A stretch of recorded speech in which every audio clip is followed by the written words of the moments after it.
As a bisexual male, I've always felt that I have a good holding on what sexuality is, but as time has gone on, sexuality has started to develop and evolve and become more, let's say, mainstream. The labels that are out there are starting to get maybe a little bit confusing because there seems to be more and more labels coming out every single day, and there's even sub-labels to the existing labels.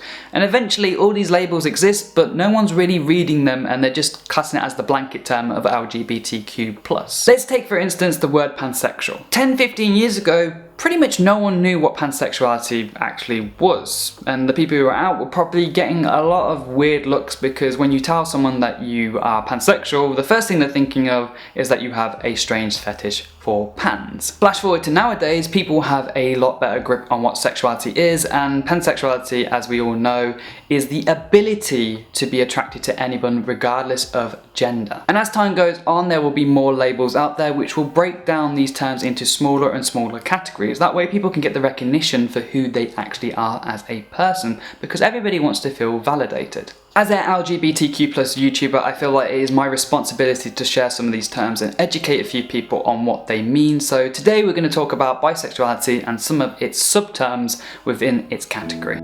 What can I do?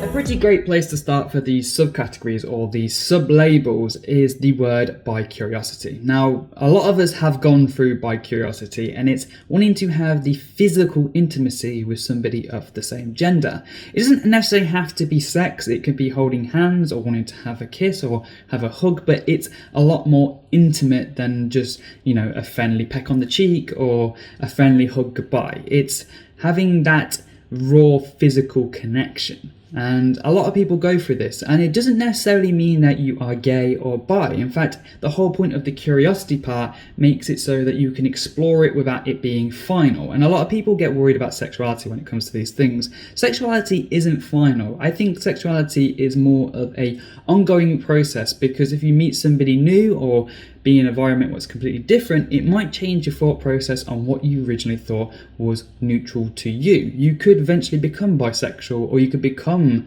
pansexual, or you could be more explorative in your sexuality depending on the circumstances that you face. So I think bicuriosity is a pretty good term for a lot of people who aren't decided on their sexuality and feel that maybe their sexuality is a little bit up in the air.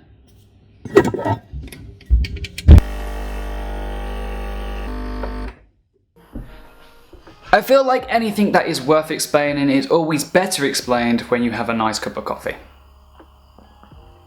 So we've covered bicuriosity and what that means on a physical level, but let's flip onto the other end of the spectrum and go for something which is more based on emotions. And this label would be biromantic. The definition of bicuriosity would be wanting to... So people, I realise I fudged up here, but I really enjoyed this video and I didn't want to refilm it, so what I'm about to say is the definition of biromantic, not the definition of bicuriosity. Now you know that, just accept it, and hopefully we can move on from this and have a better, stronger relationship, because I've been honest and realised that I'm a bad YouTuber. Please enjoy the rest of the video.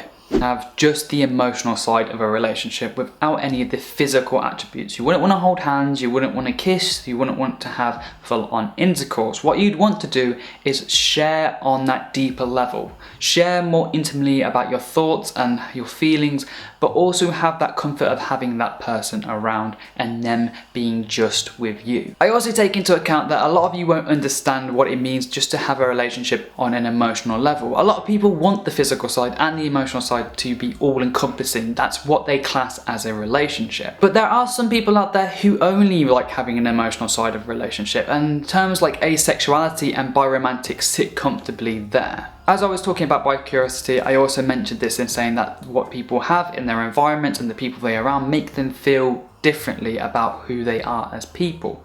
And this is where terms like this really come into power, because you can have a deep emotional relationship without having to have any physicality. There's some people who can't literally have the physical part of a relationship, but they still want that emotional connection. And that's where these terms are very important, because everybody is validated in what they feel. Now that we've spoken about both of those, we can move on to what I am, and that is bisexual, which is having the physical and the emotional side combined. I enjoy having a relationship which is deep, emotional, I can talk to the person, but I also do enjoy having sex. And I do enjoy kissing, and I do enjoy hugging and holding hands and all that physical intimacy part. So I am very much bisexual because I am attracted to both men and women on an equal level. There is a key point to talking about all three of these labels because every single one of them is just as valid as the other. Just because you feel that you are not bi-curious, or you feel that you're not biromantic, or you feel that you are bisexual, or you feel that you are pansexual or gay or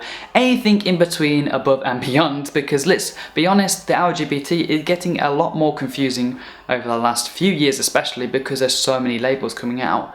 Everything is valid, especially to the person who feels it. Anyway, people, I hope you did enjoy this video. If you did, give it a massive thumbs up, give it a share because it helps me out a lot. And if you want me to talk about more of the subcategories within sexuality, put it in the comments below. I'm gonna say love, peace, and chicken grease. I'll see you next time. Thank you for watching. I'm going back to my coffee. Bye!